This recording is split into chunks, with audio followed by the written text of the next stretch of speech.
Hello again, Struck Quap. There are only 8 days until Tiny Tina's Wonderlands' release date. It's approaching as fast as one might want, but I think it's still not fast enough. And now, what is new with Tiny Tina's Wonderlands? Well, the release date hours and times have been announced, as well as the specs for PC. Just like with Borderlands 3, the release date and hours will be different based on the platform. For consoles, it's at specific hours for specific places in the world, whereas for PC, everyone will be able to play at the exact same time. Obviously the time is different based on your time zone, but at the exact same moment every PC gamer will be able to play. If we look at the website, it says that for PlayStation 4, 5, Xbox One and Series SX, you can, if you're on San Francisco PDT, that's 21 on the 24th 2020 March 25th 2022, New York 00 EDT midnight, and 00 GMT for London based time, and Singapore 00 SGT, Tokyo 00 JST, Sydney 00 AET, and Wellington 00 NZDT. So at midnight for most of those places, just with the difference that San Francisco and PDT Pacific Time states would be able to play the game at 9 PM instead of at midnight on the previous day. So here it is, this list here.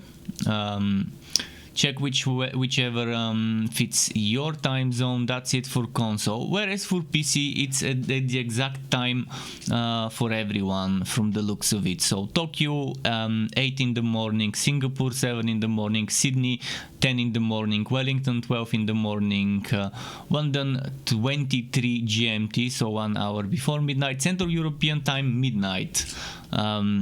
For me it will be at 1 in the morning, which means I won't play the game on launch. I will have to wait for people to wake up, and maybe I would start playing it at 9 or 10 in the morning on the 25th of March. New York at 7 PM on the previous date on the 24th, and San Francisco at 4 PM on the 24th. So if you're a PC gamer, you would be able to play the game from the US much sooner than console players would be able to. If you still have to pre-order Tiny Tina's Wonderlands, they're saying to make sure you do so before launch to get yourself the Golden Hero Armor Pack, and to check out the Town Crier Pack Guide, which here's quickly something about it. I mean, yeah, you might want to check that on the website. I'll put some links in the video description. I wanted to share some information about the crossplay with you. Crossplay, just like Borderlands 3, across all platforms. So PlayStation 4, 5, Xbox One, Series XS and PC via the Epic Game Store. Steam will get the game probably 6 months later, just how it happened with Borderlands 3, but keep that in mind. Crossplay between the aforementioned platforms is made possible by shift matchmaking, and you'll be greeted by an opt-in window when you first boot up Tiny Tina's Wonderlands. Regardless of whether you choose to enable or disable crossplay, you'll be prompted to set a crossplay display name, which is required for shift matchmaking functionality. Your crossplay display name must meet the following requirements.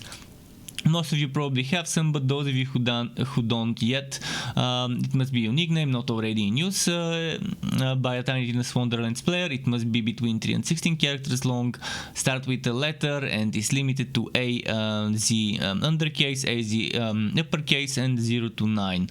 Non-consecutive underscore, hyphen or period full stop characters.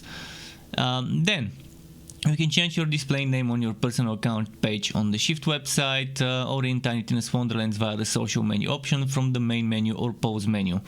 Here's some instructions. Keep in mind there's going to be split screen options.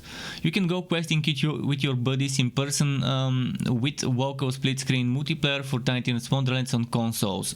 For those playing on PlayStation 5 and Series XS, you can enjoy shooting, booting, swashing and casting with up to 4 players in Woko split screen, while PlayStation 4 and Xbox One support 2-player split screen action. Regardless of which console you're playing on, you can choose between a horizontal or vertical split screen orientation in 2-player co-op. If you're planning to play Tiny Tina's Wonderlands on PC, you want to make sure your rig can run it properly. So here is the PC specs. The minimum PC specs are Windows 10 latest service pack, then AMD FX 8350, so 8350, or Intel i5 3570 as a processor. For memory, minimum 6 gigs of RAM. For a GPU, minimum Radeon RX 470 or GeForce GTX 960 4GB. The storage space is 75 gigs. Make sure you make enough room because it's gonna be a big download. The recommended specs are Windows 10 latest service pack again, AMD Ryzen 5 2600, Intel i7 4770 and 16 gigs of RAM. As a GPU, the minimum recommended is Radeon RX 50, actually 598 gigabytes, or GTX 1066 gigabytes, which is my GPU. I'll see how I'll be able to run it, but it shouldn't be a problem. I was able to run Borderlands 3 with satisfactory settings. Here's some stuff about the settings. What settings you can expect. You can check the link in the description and read that yourself. I'm just gonna quickly go through it so you can see it. But yeah, there's gonna be certain options: off, low, medium, high, ultra, low, medium, high, ultra, low, medium, high, ultra, and so on. As presets, there's very low, medium, high, ultra, and badass. So yeah, the game will be most likely just like Borderlands, used by a lot of the hardware reviewers for benchmarking.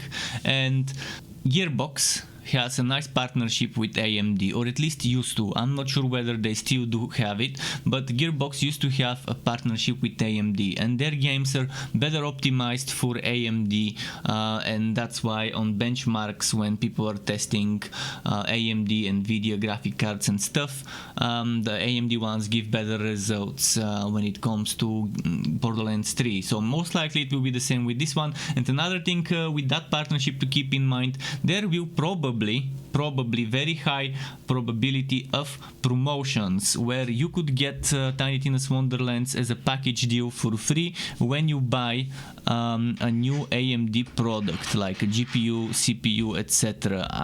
I cannot confirm whether that will be the case, but that was the case with Borderlands 3, so keep in mind it is a possibility. Keep in mind you can subscribe to my channel and hit the bell button to not miss out notifications for more Wooter and not so Wooter content like this one or others like builds and guides.